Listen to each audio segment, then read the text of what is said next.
Good morning, শুভ নববর্ষ সকলকে। বড়দেরকে অনেক অনেক প্রণাম আর ছোটদেরকে অনেক বুক ভরা ভালোবাসা জানিয়ে বছরের প্রথম দিনটা শুরু করছি। আজকে তো এখানে ওয়েদারটা একদমই ক্লামজি টাইপের, একটা কেমন মেঘলা করে আছে, বৃষ্টিও হয়েছে বিশাল রকম। তাতে কি আমাদের প্ল্যান তো কোনো রকমভাবেই বানচাল হওয়ার নয়। প্ল্যান যখন করেছি এক্সিকিউট তো করবোই, সেটা শুধু যে কারণেই হোক। তো আমাদের এখানে আজকে দিল্লি ইউনিভার্সিটির থেকে যারা বাঙালি অ্যাসোসিয়েশন আছে, সেই বাঙালি অ্যাসোসিয়েশনের নববর্ষের সেলিব্রেশন। তো ভীষণ রকম এক্সাইটেড, প্রথমবারের জন্য এরকম কিছু একটা এক্সপিরিয়েন্স করতে যাচ্ছি। তো বলে না, বাড়ির বাইরে থেকেও বাড়ির মতন জিনিসের ফ্লেভার পাওয়ার যায় না ঠিকই, বাট সামহাও ওই একটা কানেকশান একটা ক্রিয়েট হয়। সবাই বাঙালিরা আসবে শাড়ি পাঞ্জাবি যে যার মতন জামা কাপড় পরে। তো চলো রেডি হয়ে নিই, আর পুরো দিনটা যেটুকুন পারবো ব্লগের মাধ্যমে দেখানোর চেষ্টা করব। কবে আপলোড হবে সেটা জানি না, নতুন বছরের নববর্ষও চলে আসতে পারে।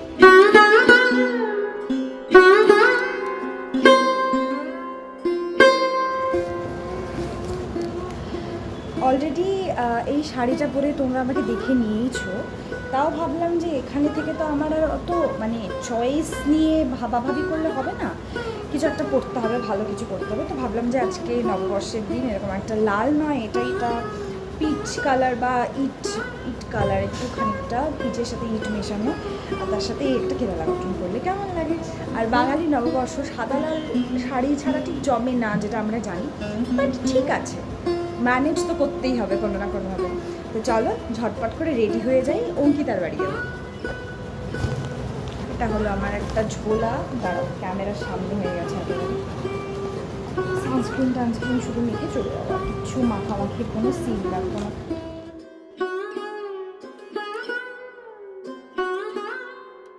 তো সানস্ক্রিন লাগিয়ে নিয়েছি, সান নেই তাও সানস্ক্রিন লাগাতেই হবে, নাহলে দিল্লির এই পলিউশনে পাগল হয়ে ঘুরে বেড়াতে হবে। এবার আসল আমার অস্ত্র, ব্রহ্মাস্ত্র বলা চলে, কাজল।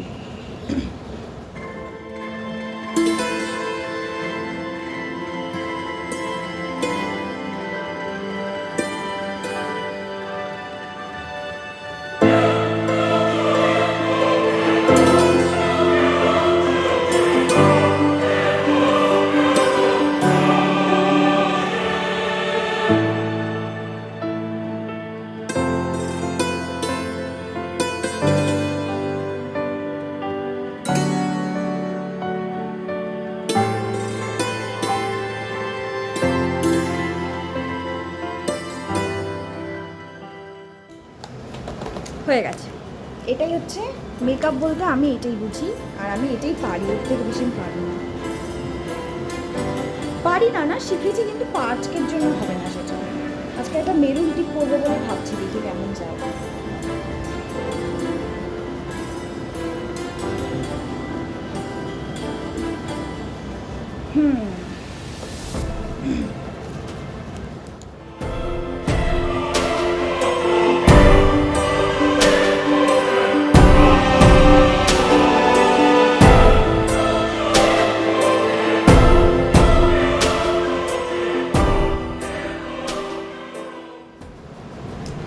ডান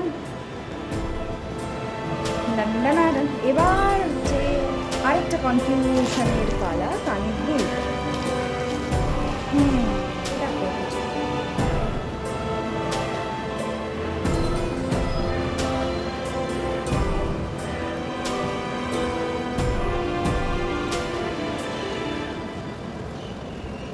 দেখো রেডি হয়ে গেছি, আর চুলটাকে কিছু করলাম না, জাস্ট ভালো মতন করে আঁচড়ে, এটা যেহেতু আছে এখনও থাক, ভালো মতন করে আঁচড়ে চুলটাকে জাস্ট করে নিলাম, সিথি করে নিয়ে বেঁধে নিলাম, কারণ রাস্তায় নালে ধুলোবালি খেয়ে শেষ অবস্থায় যাবে।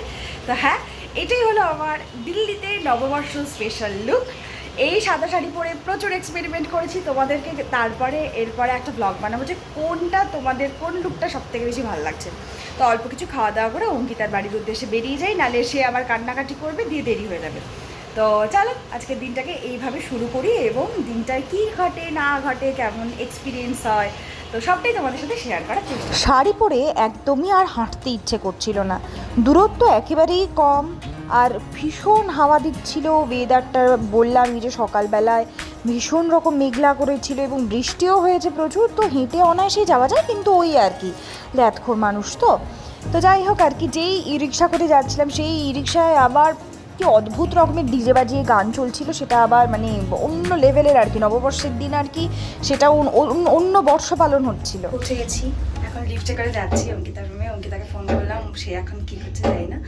তো চলো একটা ট্রানজিশন ভিডিও বানাবো, সেটাও ভুলে গেছি আজকে। মানে হয়ে যাবে সারাদিনে কিছু না কিছু তো একটা হয়েই যাবে। পৌঁছে দেখি তিনি তখনও রেডি হতে পারেননি, খাচড়া পুরো রেডি হওয়া, আর বারবার করে বলছে যে আমাকে দেখিয়ে কি হবে, আমি যে সুন্দর করে দেওয়ালটা সাজিয়েছি সেটা দেখা। না, সেটা দেখানোর মতোই, এত সুন্দর করে আঁকাগুলো এঁকেছে, সেটা না দেখালে একটু তো ইনকমপ্লিট থেকেই যায়। তো এই আঁকাগুলো ও সব বিভিন্ন জায়গার থেকে, পিন্টারেস্ট থেকে বা বিভিন্ন জায়গার থেকে আইডিয়া নিয়ে ঘরের একটা ছোট্ট দেওয়াল সাজিয়েছে। আমরা যারা বাইরে থাকি, এই দেওয়ালগুলোর সাথে না আমাদের খুব ছোট ছোট জিনিসের একটা অ্যাটাচমেন্ট তৈরি হয়ে যায়। ছোট্ট কিছু সাজালেও মনে হয় যে সত্যি কি ভালো লাগছে। একটা ছোট্ট সামান্য আঁকা, ছোট্ট সামান্য ফটো ফ্রেম, একটু ফেরি লাইট, এগুলো যেন মানে একটা আমাদের বাইরে থাকাটাকে অনেকটা ভালো থাকায় পরিণত করে। কারণ আমাদের বাইরের জগৎ বলতে তো এখানে শুধুমাত্র ইউনিভার্সিটি, কলেজ, সেটাই। আর সারাদিনের বেশিরভাগটা সময় যেখানেই কাটুক, ফিরে এসে যখন এই নিজের হাতে গোছানো ছোট্ট ঘরটাকে দেখা হয় যে খুব মানে আরামদায়ক লাগছে, তখন দিনটাই মনে হয় সার্থক হয়ে যায়। তোমরা যারা বাইরে থাকো তারা রিলেট করতে পারবে। তো তখন হঠাৎ করে কাকু আর কাকিমা ফোন করলো নববর্ষের শুভেচ্ছা বার্তা জানাতে। তো তাদের সাথে কথা বলে আমরা বেরিয়ে পড়লাম। তো বেরোনোর মুহূর্তে আবার সেই ই রিক্সা করে আমরা চললাম একেবারে আর্টস ফ্যাকাল্টিতে। এই প্রোগ্রামটা হঠাৎ করেই আমরা জানতে পারি আমার এক ব্যাচমেটের থেকে। তো অর্ক হঠাৎ করে একটা গুগল ড্রাইভের লিঙ্ক দিয়ে বলে যে পাইলে আসিস। তো সে সেখানকার ভলেন্টিয়ার ছিল, তো ভালো মতন সব কিছু জানতো। এবার তার থ্রুতেই জানা এবং মানে যেতে পারা, হয়তো পরে যেতেও পারতাম, কিন্তু অসুবিধে হতে পারতো। তো যাই হোক, আমরা আগে থেকে রেজিস্ট্রেশন করে নিই এবং বেরিয়ে যাই। আমাদের প্রোগ্রাম শুরু হওয়ার কথা ছিল পুরোটা, না আমি পার্টিসিপেট করিনি, আমরা কেউই পার্টিসিপেট করিনি। অডিয়েন্সের আসনে ছিলাম, কিন্তু সেটাও কম মজার নয়। কিন্তু সেইটা যে কতটা মজার, প্রতিটা প্রোগ্রামে আমাদের উচ্ছ্বাস, প্রতিটা বাঙালির একজোট হওয়ার উচ্ছ্বাস, সবটা যখন দেখবে তখন রিয়েলাইজ করতে পারবে। আসলে বাড়ির বাইরে থেকে ওই যে বললাম, একটা ছোট্ট সামান্য অচেনা মানুষের সাথেও যখন একটা কানেকশন তৈরি হয়ে যায় না, যেই মানুষগুলোকে একদিন আগেও আমরা কেউ চিনতাম না, জানতাম না, ওই প্রোগ্রামটার থ্রুতেই মনে হলো আমরা তো বাঙালি, বাস এটাই আমাদের পরিচয়। এর থেকে বেশি আর কিছু জানার বোঝার দরকার নেই। এইভাবেই আমরা এনজয় করতে পারি। নাম, মোবাইল নাম্বার, কোনো কিছুর এক্সচেঞ্জের কিচ্ছু প্রয়োজন নেই। কালচারটাই তো আমাদের বিশাল রিচ, আর কি লাগে বলো তো। তো এই মেঘলা দিনে এত সুন্দর একটা উপহার আমরা পেয়েছি, আর আগে থেকে জানলে অবশ্যই পার্টিসিপেট করতাম। আর বেঙ্গলি অ্যাসোসিয়েশন যেটা নতুনভাবে ইনিশিয়েটিভ নিয়ে দিল্লি ইউনিভার্সিটির স্টুডেন্টরা তৈরি করেছে, সেটা সত্যিই বলছি মানে প্রশংসার দাবি রাখে। তো চারপাশটা ঘুরে দেখালাম তোমাদেরকে। এটাই হলো আর্টস ফ্যাকাল্টির একটি রুমের সামনের পোর্শনটা, যেখানে ছবি তোলাতুলি, রেজিস্ট্রেশন, খাওয়া দাওয়ার ব্যবস্থা, জল ইত্যাদির ব্যবস্থা করা হয়েছিল। আর কিছুক্ষণের মধ্যেই যেহেতু প্রোগ্রাম শুরু হতে চলেছে, তো সেই জন্য আমি ভাবলাম যে বাইরের দৃশ্যটাকে আগে একটু দেখিয়ে নিই, কারণ এই আর্টস ফ্যাকাল্টিতে তো সবসময় আসা হয় না, আর আসলেও দেখানো হয় না। তো চলো একবারে ঘরে বসে প্রোগ্রামে আমরা অংশগ্রহণ করি, কিভাবে কি হয় না হয়, কিভাবে তারা বরণ করে, আর প্রোগ্রামের সম্পূর্ণটা না হলে কিছুটা দেখানোর তোমাদেরকে চেষ্টা করছি। আপনার সকলকে নববর্ষের প্রীতীয় শুভেচ্ছা। আজকের এই অনুষ্ঠানে আপনার সবাইকে বহুত ওয়েলকাম করছি আমি। আমাদের মধ্যে অনেক কটা বিশিষ্ট অতিথি এখানে উপস্থিত আছেন। আমি আমার একটা দায়িত্ববোধ করি যে সবার পরিচয়টা আপনাদের সম্মুখে রাখি। আমাদের মধ্যে উপস্থিত আছেন additional solicitor general sir Bikramjit Banerjee. We are very delighted to have your presence among us, sir. We have with us Shri Ram. মেশে 13 নদী, 7 সাগরের জল, গঙ্গায় পদ্মায়। আজ নতুন বছরের প্রথম দিনে আমরা দিল্লির বুকে দিল্লি বিশ্ববিদ্যালয়ের বাঙালি ছাত্রছাত্রীরা নতুন বছরের প্রথম দিনে মেতে উঠেছি বর্ষবরণ উৎসবে। এই উৎসব জাতি ধর্ম বর্ণ নির্বিশেষে এক মহামিলনের উৎসব। আসুন এই উৎসবের প্রথম দিনে আমরা সবাই মিলে গেয়ে উঠি মহামিলনের গান, বাংলার গান। এই পাল্টানো সময় সে ফিরবে কি ফিরবে না জানি গানওয়ালা আরেকটা গান গায়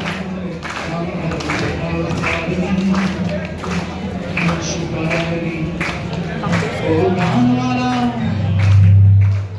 আরেকটা গান গায় আমার কোথাও যায়নি সুপারি কৈশোর শেষ আরে খানা জাতি গেল মনে।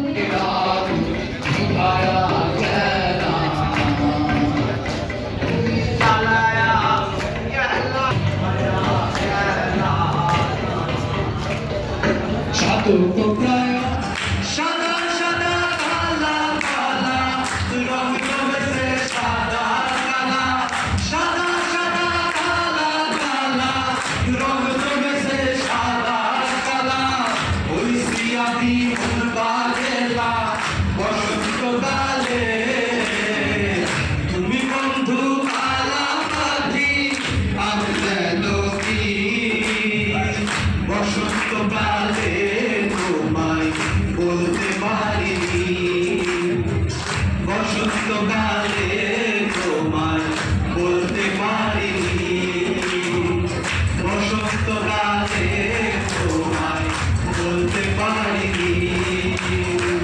বসন্তকালে তোমায় বলতে পারিনি বসন্তকালে তোমায় বলতে পারিনি বসন্তকালে তোমায় বলতে পারিনি বসন্তকালে তোমায় বলতে পারিনি বসন্তকালে তোমায় বলতে পারিনি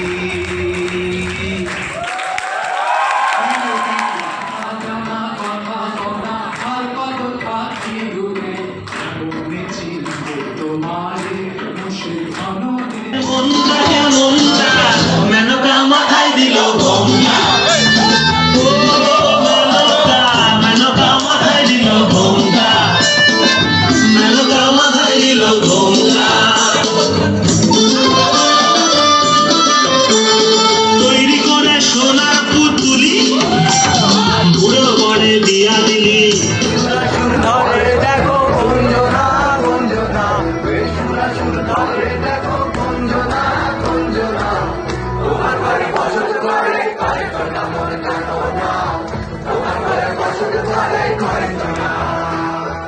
হ্যাঁ, দিনটা সত্যিই উৎসব মুখর হয়ে উঠেছিল। এত ভালো কেটেছিল, আশা করে তো যাইনি এত ভালো কাটবে, কিন্তু ওই যে না আশা করা জিনিস হঠাৎ করে পেলে এরকম আনন্দ হয় বই কি, তাও আবার বাড়িতে না থেকে, বাড়ির বাইরে থেকে। হ্যাঁ, বারবার করে রিপিট করে বলছি, বাড়ির বাইরে থাকলে তো অনেক রকমই জিনিসের মানে থাকে না, যেটা হয়ে ওঠে না, কিন্তু এটা হয়ে উঠেছিল। প্রথম দিন বছরের খুব খুব খুব ভালো করে কেটেছিল, মানে মন খুলে হেসেছি, মন খুলে নেচেছি, মন খুলে সবাই মিলে একসাথে গিয়েছি। সব ভিডিও দেওয়া তো সম্ভব হলো না, তাই এইটুকুই অ্যাড করলাম এই ব্লগে। তারপরে যা যা জিনিস ছিল অঙ্কিতার বাড়িতে, সেখান থেকে নিয়ে আমি রওনা দিলাম আমার বাড়ির উদ্দেশ্যে। হঠাৎ করে সেই সময় আমি দেখছি যে বাড়ি থেকে ভিডিও কল আসছে। কি প্রবল ঝড় বৃষ্টি, কালবৈশাখী আছড়ে পড়েছে শিলিগুড়িতে। বোন পাঠালো সেই ভিডিওটা দেখে, তাই ভাবলাম কত মানুষ স্টল দিয়েছে এই দিনটায়, কত মানুষ পুজো করে, দোকানে কত লোকজন আসে, হালখাতা হয়, সবটাই বুঝি গেল।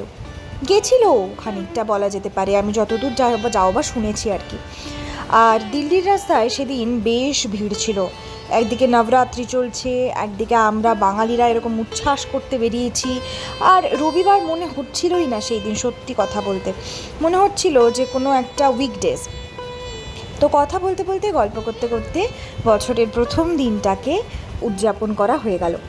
আগামী প্রত্যেকটা দিন প্রত্যেকটা মানুষের যেন খুব ভালো কাটে, খুব আলোয় আলোয় কাটে, সব অন্ধকার যেন সরে যায় প্রতিটা মানুষের জীবন থেকে, এই কামনাই করি। লাস্টে দুটো ভিডিও অ্যাড করছি, সেটা হলো শিলিগুড়ির কালবৈশাখীর। দূর থেকে ওইটুকুনি উপভোগ করতে পেরেছি, বোনের পাঠানো কিছু ভিডিও।